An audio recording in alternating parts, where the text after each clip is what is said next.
I'm willing to take as many carries as they give me. I embrace it.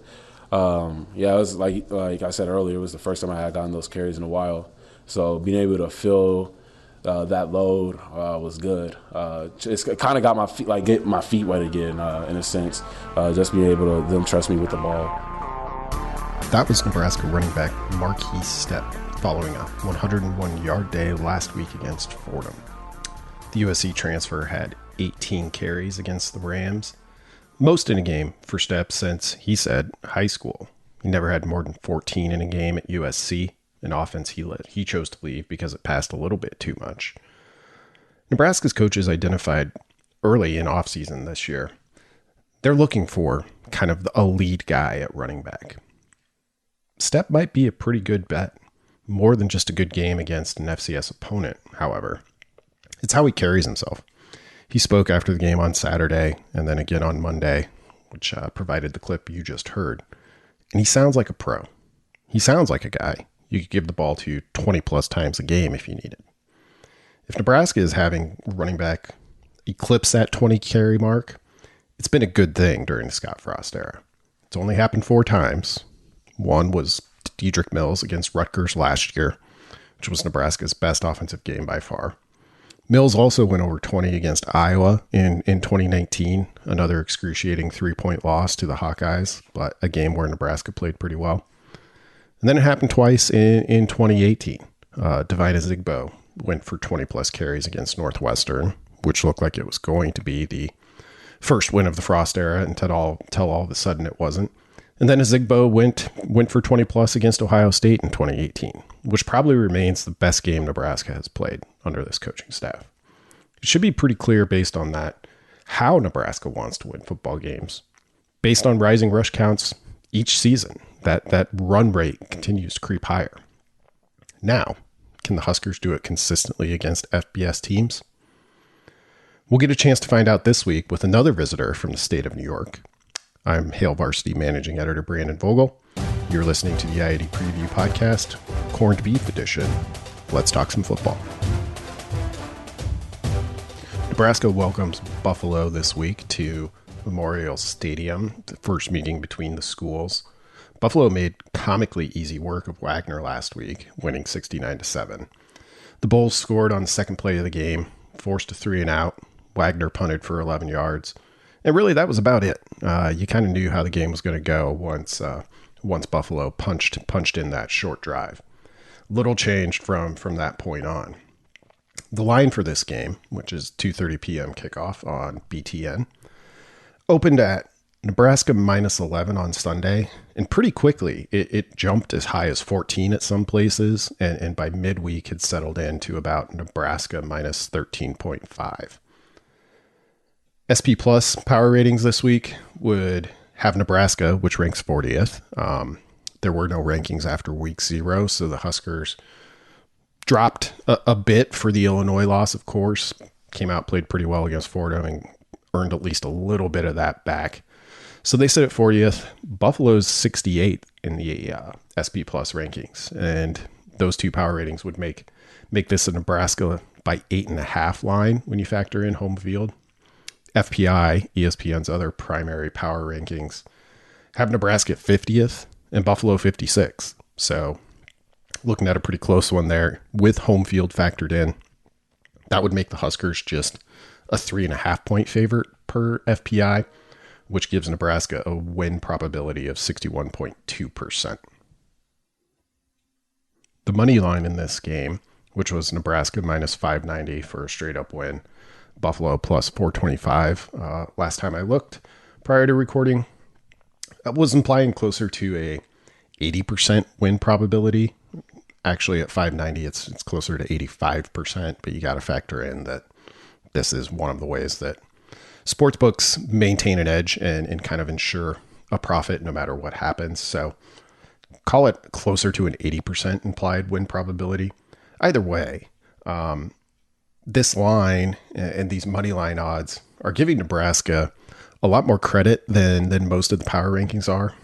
The predictiontracker.com is a site that tracks multiple computer rankings and models more than 50 or 60 at this point, I believe. And the median line on this game there is Nebraska minus 2.5, when the actual line's sitting at 13.5. So we've got a pretty big difference there.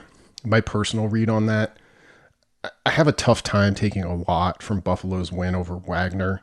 I think Wagner's just not very good at football at the moment. But it's a program that's used to winning games, and as we'll get into, they've got some guys. Nebraska's a deserving favorite, but it doesn't take many early mistakes in a game like this to find danger against a team like Buffalo. I mentioned that Buffalo has some guys. Let's look at three who will probably play a large role in how Saturday's game unfolds. First for me is linebacker / defensive end, probably best just called edge rusher, Taylor Riggins. He's a super senior, missed all of 2020 due to injury, but had 8.5 sacks in 2019. Had 2 sacks in his first game back, that win over Wagner. He also led the team in that game with 6 tackles. He's kind of everywhere for the Bulls. He'll be impossible to miss on Saturday, though the less you notice him, the better things are probably going for Nebraska.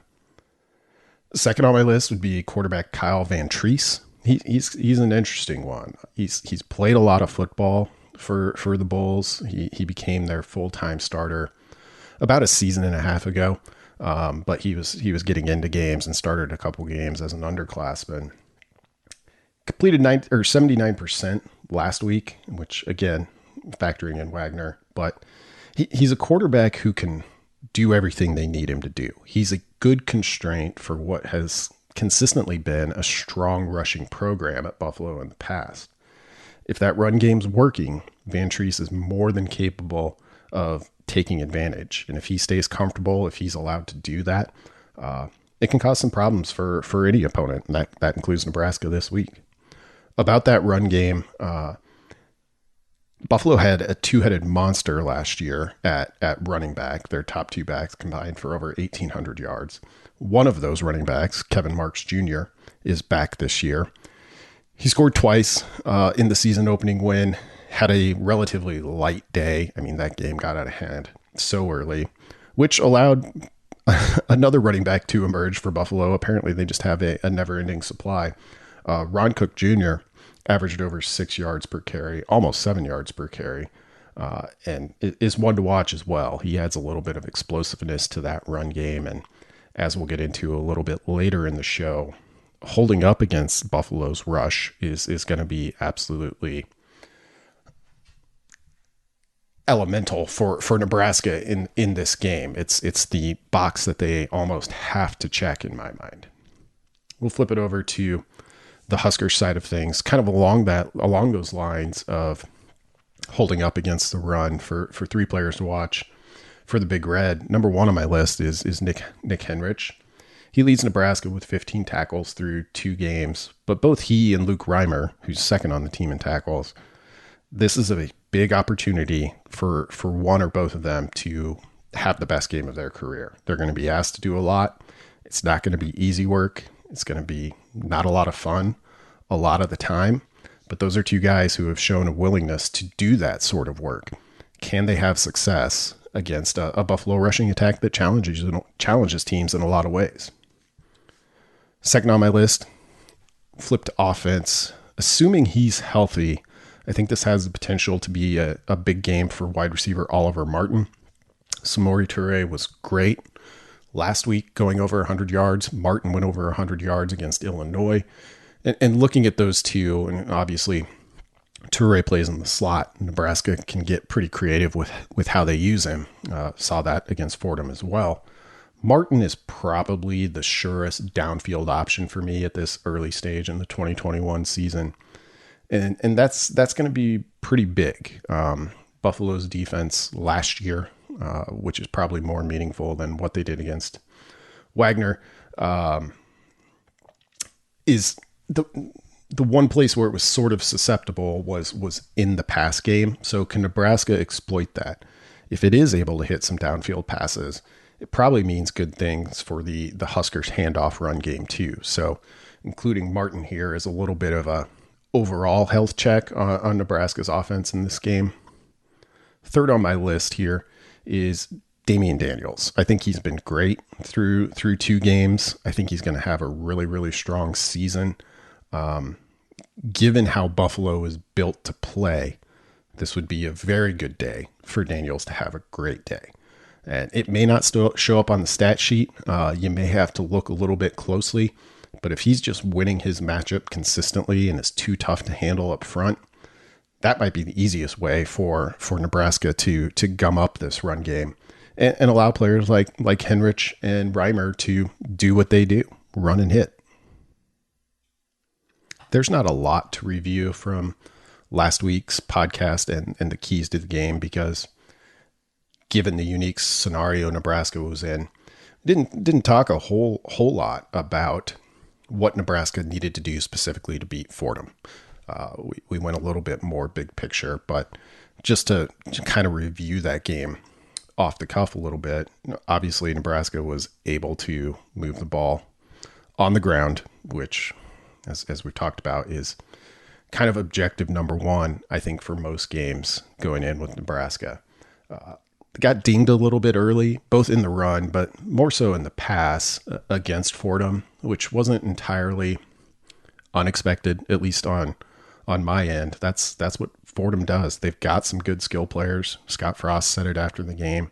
Ryan Greenhagen, linebacker, who was in the players to watch, had 31 tackles, was credited with 30 after the game, but a review of the film showed they missed one, which when you're making that many tackles, I guess is easy to do, but one of the great individual performances in Memorial Stadium. So a ton of credit to him. Fordham just had some good players, and it took Nebraska a little while to get settled in before they were able to make that game look the way a lot of people thought it would look. But they did get there after the game. I likened it in my post-game column to making extra points, which Nebraska made all of them, but did not against Illinois. In that, the outcome is kind of taken for granted a little bit, but we'll see. We'll see if that portends better things for the Huskers in the future. That'll take us to halftime. Here's Rusty Dawkins with your game day forecast. You can follow Rusty at Husker Weather on Twitter and check hailvarsity.com throughout the week in the lead up to game day for updated weather reports on Saturday. Hi there, everyone. I'm meteorologist Rusty Dawkins for the I-80 Preview Podcast weather forecast, and it's looking like it's going to be a warm one. Temperatures typically this time of year are closer to 80 degrees. I think we'll tack on 10, maybe 15 degrees onto that forecast as we head into Saturday afternoon with Buffalo coming to town. It is going to be a warm one. We'll start off already in the middle 80s by noon with mostly sunny skies, a southwest wind at 5 to 15 miles per hour. That wind does pick up as we head through the day, but still right around 10 to 20 miles per hour. By kickoff at 2:30, into the 90s, 91 degrees, the forecast temperature around 2:30 in the afternoon with plenty of sunshine. That continues into the 4 o'clock hour, and around halftime, temperatures will be in the lower 90s. So definitely a warm one out there with mostly sunny skies and that southwest wind at 10 to 20 miles per hour. We are looking at a dew point that will be close to the 70-degree mark, so we all know that means that the heat index will be higher than the actual temperature. So make sure you're hydrated and wear plenty of sunscreen. It's just going to be a summer day because by the fourth quarter, we're still in the 90s. Mostly sunny skies and a southwest wind at 10 to 20 miles per hour, but we do cool off a little bit. I think by 8 o'clock in the evening, we'll see those temperatures drop back into the middle 80s with a southwest wind at 5 to 15 miles per hour. Keep an eye on all my social media channels. If I have any updates, I'll post them there on Rusty WX as well as Husker Weather. That's on Twitter and Facebook. I'm meteorologist Rusty Dawkins. Go Big Red. Styles make fights, they say. And that's kind of how we try to break down these weekly football games here on the I-80 Preview. So we'll kick off the second half here by really digging into the details of what Saturday might hold for the Huskers. 3 objectives for this one. Number 1 on the list, as you probably guessed from the first half of the show, Nebraska has to stop the run, particularly early. It has to hold up, and that's been a little bit of a problem. We're only talking about 2 games here so far, and the Huskers' run defense overall, I think, has been pretty good and has a pretty high ceiling. But opponents are having a 46.3% success rate on first down rushes. They're averaging 5.8 yards per carry. on first down. That's not going to cut it against Buffalo. The Bulls last year, with that sort of two-headed rushing attack that I mentioned, averaged 6.1 yards per carry on first down. They were 16th nationally at .175 expected points added on first down. Expected points added is kind of the way football analytics are trending a little bit here, where you can just estimate point values based on the situation, down, distance, time remaining, and field position, and then measure each play by, did it add to your expected point total or did it decrease? It's a pretty handy way to do it. And Buffalo, like most good teams, was really good on first down last year. And that was with the Bulls rushing 68% of the time on first down. Like, there was no mystery to what they were going to do. Now, this is a new coaching staff. Schemes change slightly, but if it's a good coaching staff, you kind of show up at a place like Buffalo that's been winning, look at what you have, look at what you can execute right now, and probably stick to the blueprint. If the Bulls are consistently on schedule early, they tend to stay that way, which is another good sign of good offense. And they were able to put up big point totals despite ranking in the top 10 nationally in rush rate last year. They were really a run-heavy team. But despite that, they averaged 43.7 points per game. So this was efficient offense. Van Treese, as mentioned, is kind of the perfect quarterback for this system. He's a good complement to a strong run game. He's efficient. He's thrown just 7 interceptions, despite playing in at least parts of 5 seasons with the program. He's good enough to hurt teams. He has not, however, often been consistent enough as a passer to win games on his own. The Bulls' one loss last year to Ball State, he threw the ball 42 times. And when his number of pass attempts creep up is, well, it's indicative that maybe the run game isn't having the usual success it does. Just kind of a sign that the Bulls are playing a little bit left-handed. So that's going to be a key number I'm watching early in this game. Van Treese's pass attempts creep up into the mid to upper 20s. Things are probably going to Nebraska's liking for the most part. Key to the game number 2 on Saturday for me: the Huskers have to keep Adrian Martinez clean. The biggest difference for Nebraska between the loss to Illinois and the win over Fordham, even when you factor in the obvious difference in opponent quality there, was that Martinez had time to throw. It's a simple aspect, and by that I mean simple to identify and watch a game and say, well, he had time or he didn't. Not as simple to execute. But it offers plentiful rewards for this Nebraska offense. Martinez, over his career at Nebraska, has averaged 2 fewer rush attempts in wins than in losses. So the higher that rush count goes for him, it's not always a good thing for Nebraska.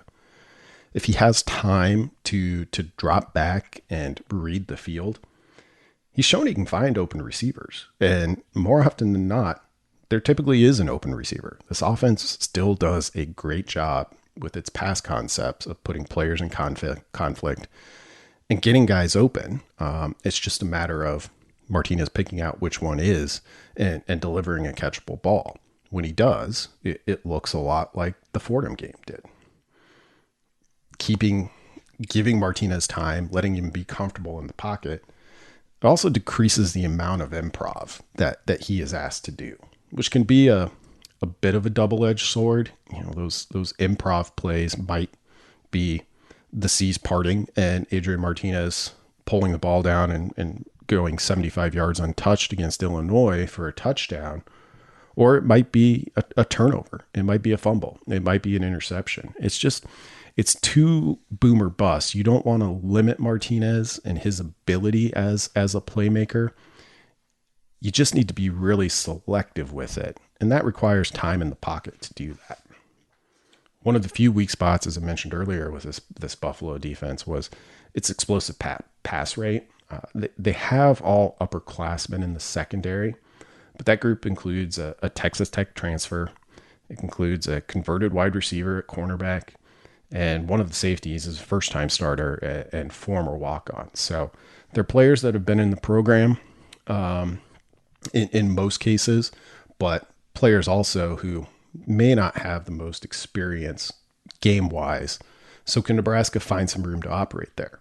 Adrian Martinez has to feel comfortable when he drops back to do that most efficiently. And Buffalo has the players to really force the issue on that and a track record of doing so. The Bulls ranked 10th in sack rate last year. Riggins, who I mentioned as one of the players to watch, is that kind of prototypical edge rusher, is a problem that has to be dealt with. He has 15 and a half career sacks. The number to watch here for me is going to be that sack total, particularly early on. I think if Buffalo gets above 2 sacks, anything above that, things are starting to become a little bit of an issue for Nebraska. Now, if that second sack or third sack comes late in the game, depending on the score, maybe not the biggest deal, but if Buffalo comes out at halftime has 2 sacks, I would go into halftime thinking the Huskers need to figure some things out. Either the run game isn't working quite as well as they had hoped, or as we saw against Illinois, the O-line is just struggling up front with some pass protection. Both would be poor developments for Nebraska. Third key to the game on Saturday isn't something you can put a number on, but to me at least, it's a really interesting culture clash between Nebraska and Buffalo. Two teams have never played, as we talked about at the top of the show. So it'll be the first chance for that. But I don't know about you, but back in late April, when Lance Leipold, a coach who has connections to both Nebraska and Omaha, left for Kansas, I thought to myself, well, tough break, Buffalo. I mean, this is a common fate for a group of 5 teams. You go out, you identify a good coach, enjoy it for a few years until a Power 5 school comes along and says, thanks for the R&D. We're taking that guy. And then you got to do it again if you're Buffalo. It's hard to keep picking winners in such a cycle. The Bulls were rolling under Leipold, and maintaining a program like that can often be harder, in my mind, than rebuilding one. But the early reports on new head coach Maurice Linguist, who had stops with the Dallas Cowboys, Michigan, Texas A&M, Mississippi State, and Minnesota, it sounds like his messaging has resonated with a group that, to be honest, had every reason to be a little bit skeptical of a new guy. You think about those Buffalo players, and they had more than a handful of transfers out. I mean, after Leipold left, for those guys that stayed, things were going good. So how's this guy going to keep it up? And that's kind of the challenge facing any new coach in such a situation. But if you listen to last week's show, you know that I talked a lot about great coaches and what they have in common, Nebraska football as it currently sits, and my personal belief that process-focused approaches are almost essential when you're talking about consistent football success. At a press conference this week, Linguist described his team as outcome-aware, process-driven. Now, I know anyone can say anything at a press conference. Just because you say it doesn't mean that you're about it. But I paused the video at that point and offered a nod of respect. It was one of those moments where we were just talking about this last week, and here comes Buffalo's new head coach, a guy I didn't have many preconceived notions about, just knew that, hey, Buffalo's been really good, and maintaining that is a pretty big job. And here was at least one piece of evidence that said, oh, okay, maybe Buffalo's going to be just fine. Maintaining programs like that, it's not about, making coaching changes is hard. It's really random. I mean, we're all well aware, just looking at the last 20 years of Nebraska football, of how hard it can be. But really look at any blue blood program over a long enough span, and you'll find instances where, they have all of the advantages. They're at the top of the list. They kind of get the pick of almost anyone that they want, and they still get it wrong as often as they get it right. When Ohio State, after Urban Meyer retired, I like Ryan Day. I think he was, even then, before he'd been a head coach, I thought he was going to be an excellent one. But I wrote that the odds of Ohio State maintaining what had happened under Meyer, he won 80% of his games, were just not in Day's favor. But here are the Buckeyes. They've kept winning like always. There wasn't a ton of room to go up, but Day has even elevated their recruiting a little bit, and they haven't missed a beat. I thought the same thing about Oklahoma post Bob Stoops, Nebraska's opponent next week. And Lincoln Riley took the baton and has only run faster than what Stoops had done over almost 20 years. Buffalo was in a similar spot. It's so hard to do. I look at almost any coaching change and based on where things go and how random the act of finding a good coach can be. Finding a good employee for anything, really, you do your best and you do your due diligence, and it's still, you never quite know how it's going to go until the person actually gets in the job. Had I been alive in 1973, I probably would have expected Nebraska to regress to the mean under Tom Osborne following the success that Bob Devaney had.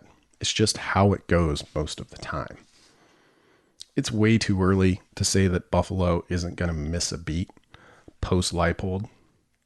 But early on, one line from Linguist has me thinking that Buffalo has a better shot at remaining Buffalo, one of the best programs in the MAC, than they did back in April when that change first happened.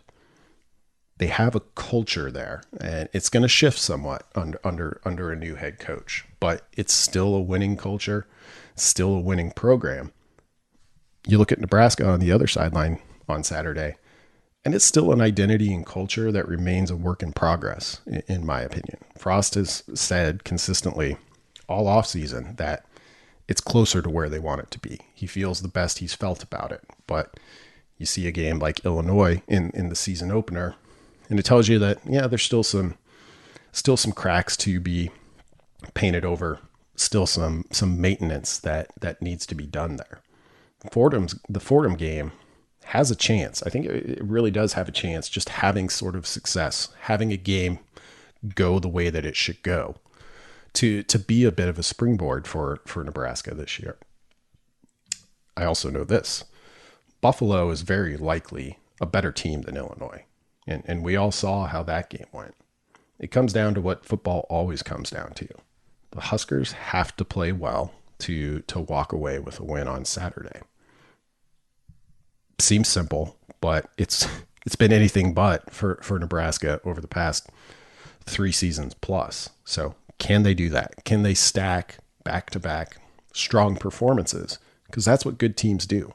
It's what a team like Buffalo has been doing for the past 3 or 4 seasons. Thank you for listening. That's the I-80 Preview podcast for this week.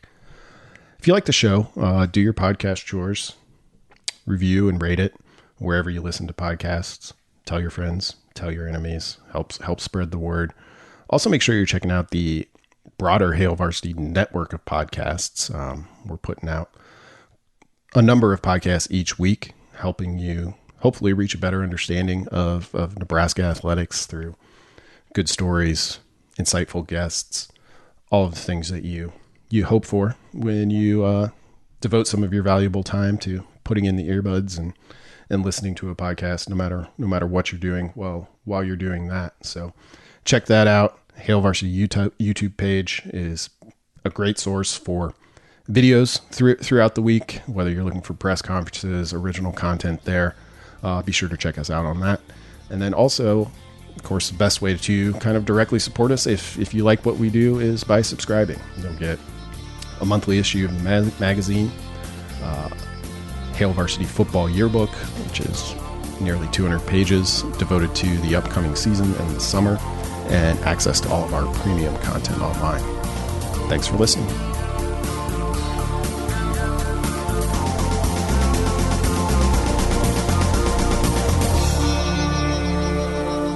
A Hurrdat Media Production.